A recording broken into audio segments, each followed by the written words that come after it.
শ্ৰীমতী অজন্তা নেওগ ঈশ্বৰ নামত শপত লওঁ যে বিধিৰ দ্বাৰা স্থাপিত ভাৰতৰ সংবিধানৰ প্ৰতি মই প্ৰকৃত বিশ্বাস আৰু আনুগত্য পোষণ কৰিম।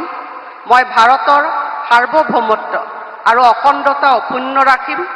মই অসমৰ এগৰাকী মন্ত্ৰী হিচাপে মোৰ কৰ্তব্য বিশ্বস্ততাৰে আৰু শুদ্ধ অন্তঃকৰণেৰে সম্পাদন কৰিম আৰু মই ভয় বা পক্ষপাত অনুৰাগ বা বিদ্বেষ নোহোৱাকৈ সংবিধান আৰু আইন অনুসাৰে সকলো শ্ৰেণীৰ লোকৰ প্ৰতি ন্যায় আচৰণ কৰিম।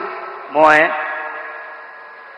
শ্ৰীমতী অজন্তা নেওগ ঈশ্বৰৰ নামত শপত লওঁ যে এগৰাকী অসমৰ মন্ত্ৰী হিচাপে মোৰ কৰ্তব্যৰ যথাযথ সম্পাদনৰ বাবে আৱশ্যক হোৱাৰ বাহিৰে মই এনে বিষয় যি অসমৰ এগৰাকী মন্ত্ৰী হিচাপে মোৰ বিবেচনাৰ বাবে অনা হ'ব বা মোৰ জ্ঞাত হ'ব তেনে বিষয় মই কোনো ব্যক্তি বা ব্যক্তিসমূহৰ ওচৰত প্ৰত্যক্ষ বা পৰোক্ষভাৱে অৱগত বা প্ৰকাশ নকৰিম।